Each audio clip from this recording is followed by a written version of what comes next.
그래서 오늘 얘기해 볼 거는 아무래도 첫 번째로 김민재 이적설인데 지금 빌트 속보에서 뜬 거, 첼시 김민재 영입을 위해서 구체적인 접촉 시도랑 에이전트랑 만난 거, 그리고 전에 폴크가 올렸던 거, 첼시가 좀 관심을 갖고 있다, 적극적으로 협상 중이다. 그리고 필레텐버그도 이에 관해서 얘기를 한번 했었고, 독일 쪽에서는 지속적으로 뜨는데 뭐 첼시 쪽 소식 통해서 뜬 건 없고요. 니자르 킨셀라는 첼시가 새로운 센터백을 영입 시에 유망주 성장 경로를 고려할 필요가 있다고. 이것 때문에 아첸퐁을 믿고 이번 여름에 센터백 안 쌓았었죠. 아첸퐁하고 사르, 안셀미노와 같은 높은 평가를 받는 센터백들의 성장 경로를 막지 않기 위해서 신중하게 균형이 맞는 결단을 내려야 된다. 첼시가 은근 그건 있어요. 그 당장 측정감 레벨로 봤을 때는 성에 안 차는 센터백들이 많을 수는 있어도 임대생들 중에서 가장 잘하고 있는 포지션이 센터백이라 가지고, 그래서 첼시 입장에서는 다른 포지션은 오히려 과감하게 소비를 하면 하지 센터백 같은 경우에는 은근 좀 신중할 수도 있어. 사르랑 안셀미노가 괜찮게 하고 있는 상황이라. 그럼 뭐 김민재가 왔을 때는 주급 얼마를 예상하고 이적료 얼마를 예상해야 되냐라고 묻는다면은, 이적료는 한 3,500만 유로, 한화로 약 550억, 540억 정도? 그 정도 발생된다고 예상을 해보면 될 것 같고요. 급여 같은 경우에는 아무래도 하향을 하긴 할 것 같거든요. 만약 온다고 하면은 정말. 왜냐면 김민재가 냉정하게 지금 시장에 나왔을 때 이거 동일한 급여 받겠다고 나오면은 데려갈 팀이 없을 거라고 좀 보긴 해요. 풀옵션으로 30만 유로에 육박한데 28만 8,462유로거든요. 이게 한화로 약 환산을 하면은 주국 4억 5천쯤 되겠다. 근데 이게 뭐 한화로 환산을 했을 때는 당연히 이제는 화폐 가치가 너무 곱창이 나가지고 감이 안 올 테니까 그냥 프리미어리그 쪽에 있는 센터백 선수들하고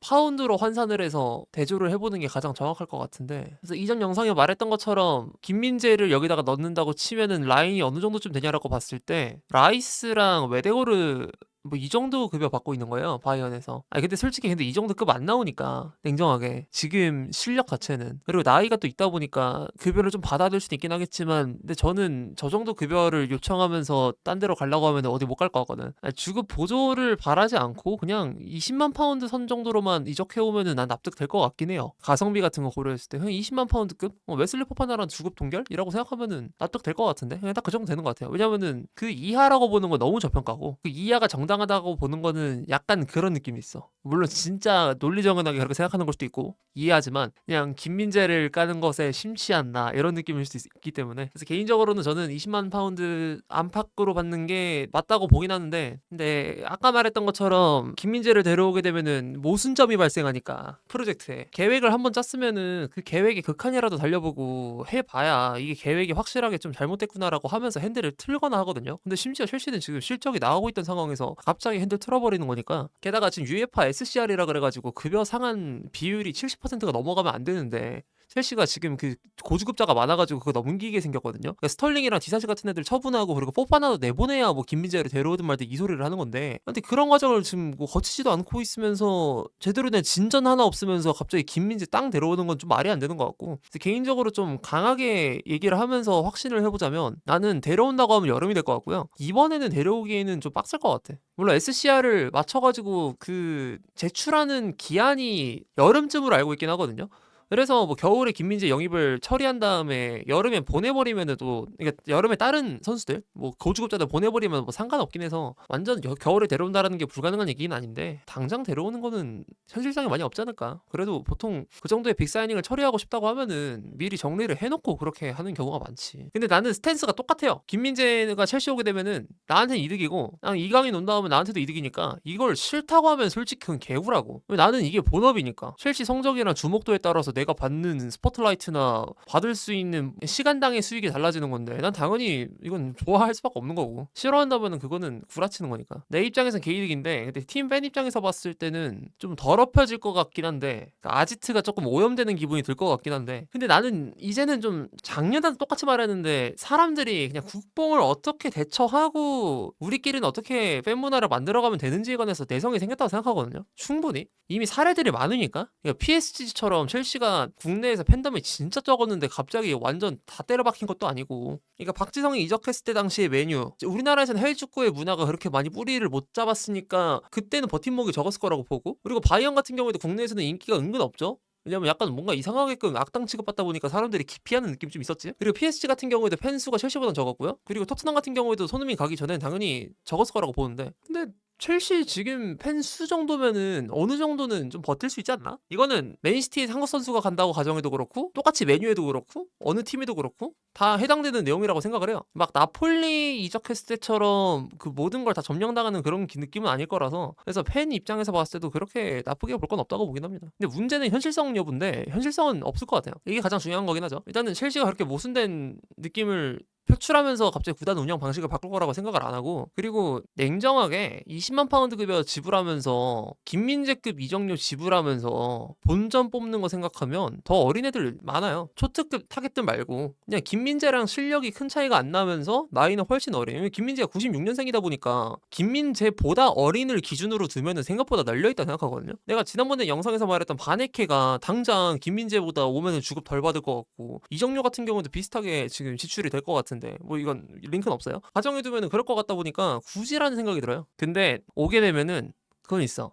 내가 전부터 영상에서 말했던 것처럼 한국 특히 아시아 쪽에 첼시가 큰 관심이 별로 없다고 말했잖아요. 아니다 그냥 한국에 없는 거다. 한국에 없는 게 맞다. 뒤에서 들은 얘기도 있고 우리나라의 소비 능력이나 이런 거에 관해서 되게 과소평가를 하는 느낌이 좀 있거든요. 물론 사실 뭐 엄청 구매력이 좋은 시장은 아니라고 보긴 하는데 지금 대한민국의 첼시 팬들의 이 소비력이 근데 그렇게 평가를 받고 있다 보니까 좀 많이 소외받긴 해요. 그냥 뭐 사실 멤버십이나 내 채널 멤버십 말고 구단 회원 멤버십 같은 거 인원수 늘어나면은 더 좋은 혜택 많이 누릴 수 있는데 근데 그런 기회들로부터 많이 소외받고 있는 이유는 아무래도 구단 쪽에서 굳이 싶어서 안 오는 것도 있고 그리고 팬들이 그렇게까지 막 엄청 첼시가 오게끔 만들 수 있는 화력을 갖고 있는 것도 아니다 보니까 그런데 근데 만약에 김민재 오면은 한국하고 링크 계속 날 거예요. 그 행사 같은 게 계속 그건 되게 좋을 것 같아요. 그러니까 눈앞에서 카이세도, 엔소 페란데스, 쿠쿠레야 그리고 코릴, 뭐 산체스, 주앙 페드루, 콜파머 이런 애들을 볼 수 있는 기회가 늘어나는 거죠. 그건 되게 좋을 것 같아요. 마케팅은 진짜 많이 할 거예요. 일단 지금 첼시가 지금 경로 자체는 지금 보면은 다 미국 쪽으로 잡고 있고 우리 남미 쪽을 좀 잡고 있는 거거든요. 데려오는 선수들의 이 라인업들을 보면은 남미 쪽에서 뛰고 있었던 선수들이 되게 많아 은근 국적들도.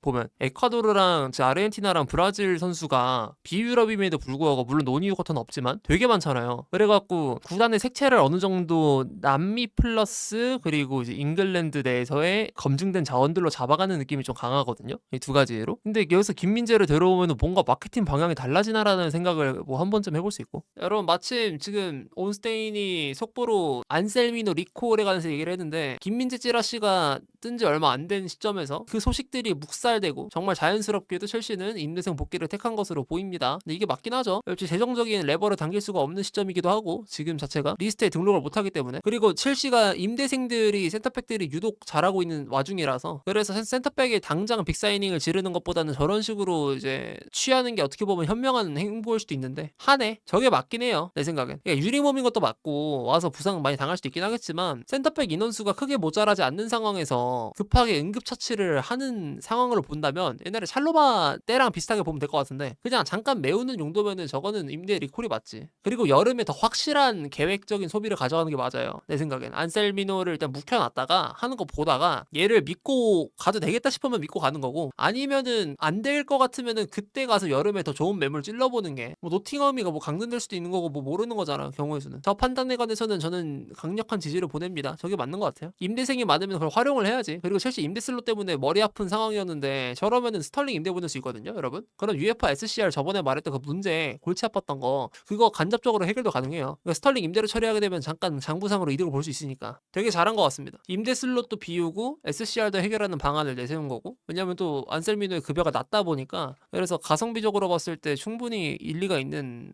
행보인 것 같아서. 그리고 되게 신기할 정도로 지금 프랭크랑 슬롯 경질 여부 얘기가 안 나와. 다 그 인플루언서들 있잖아요. 그냥 그 각 구단에서 유명한 구단 팬덤들한테서 유명한 그 현지 인플루언서들 뭐 기자가 될 수가 있고 페이지 운영자가 될 수가 있고 이런 사람들 그런 사람들이 각각의 감독에 관해서 신랄하게 비판하는데요. 뭐 피어스가 예를 들면은 아무 의미도 없는 무패 행진이 드디어 끝났다 뭐 이런 식으로 비꼰다거나 아니면은 프랭크는 내가 역대 최고로 혐오하는 감독이 되었다 뭐 이런 식으로 코멘트를 남겼던 누군가나 뭐 이런 식으로만 코멘트가 나오지 경질 타임라인 같은 게 유추도 안 되고 토트넘은 심지어 도르트문트전 때 프랭크를 자를 것 같다라는 암시를 해놓은 것 마냥 멘트들이 돌아다녔음에도 불구하고 갑자기 지금 또 분위기가 오묘해졌고. 맞아, 근데 그 얘기가 있어요. 그 호펠디 기사로는 리버풀은 슬롯에게 일단 해봐라고 말해놓고 알론소에게 접근 중이다. 알론소도 리버풀 좋아한다. 근데 알론소가 리버풀 좋아하는 건 너무 확실한 것 같은데 근데 이런 식으로 리버풀이 운영할 것 같진 않고 내 생각에는 이거 스페인 언플이 맞지 않나 아직까지는.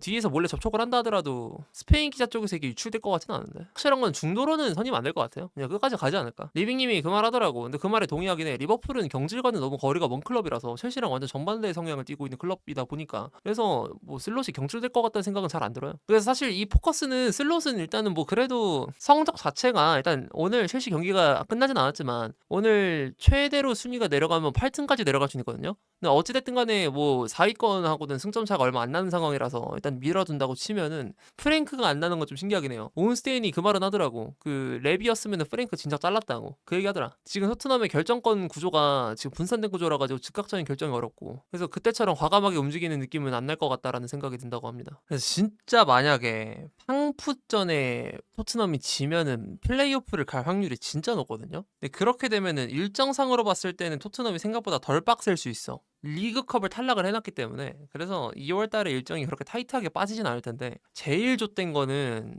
선수가 없다는 거예요. 선수가. 그리고 개인적으로 생각했을 때는 1월 달에 데려온 보강들이 그렇게 큰 도움이 되는지도 모르겠어요. 지금 2명이잖아요. 그 갤러거 1명 데려왔고 소우자 데려왔고 그리고 추가적으로 한 명 더 데려오면 로버트슨인데 근데 이게 막 작년에 마르무시나 니코 곤잘레스급의 막 반전을 갖고 올 만한 영입인지 모르겠어. 뭐 갤러거는 좀 더 봐야겠다만 애초에 그 선수의 어비를 판단해보라고 말을 한다면은 그 정도가 아니었고 이 클럽 레벨에서 팀 하나를 구할 수 있는 수준의 퀄리티가 안 나오던 애였고 그러니까 지금 리더십 구조를 다시 잡으려고 약간 그런 애들을 2명을 데려온 것 같은데 뭐 그것도 정말 중요하지만 솔직히 감독 자르면은 리더십 구조 같은 거 금방 잡힐 것 같거든요. 왜냐면은 새로운 체계가 들어오게 되면은 그 당장이라도 말을 듣게 되니까 그래도 초반에서 오는 긴장감이라는 게 있잖아요. 그러니까 뭐 프랭크랑 완전 사이 안 좋았던 것처럼 새로운 감독한테부터 벌써 개지랄 떨고 그러진 못하거든. 근데 걔를 데려온 이유가 좀 납득이 안 돼요. 그러니까 프랭크를 진짜 믿어주려는 건가라는 생각도 들어요. 프랭크를 안 자른다면은 이해가 되거든요. 안 자른다고 말을 한다면은 그 영입을 데려온 것에 관해서 리더십 구조를 강화하기 위해서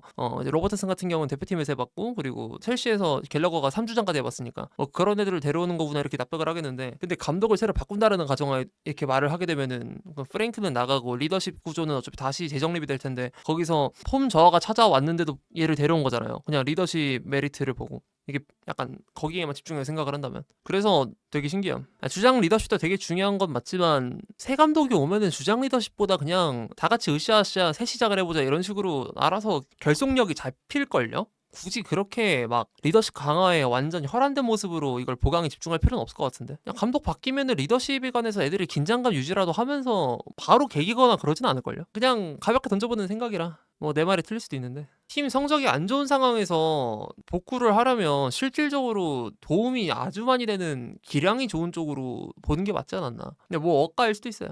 야 근데 토트넘은 그러면은 경질시키는 그 임계점을 뭐로 보고 있는 거냐? 맨시티전인가? 나는 벌리전을 못 이기면은 끝날 줄 알았거든요. 이기면 뭔가 애매해지는 구석이 좀 뜰 줄 알았고. 근데 원트가 더 있다는 게 소름이네. 지금 이해가 안 간다. 본인들이 지금 꾸려놓은 이 프로젝트가 휘청거릴 거라는 거를 약간 부정하고 싶은 건가?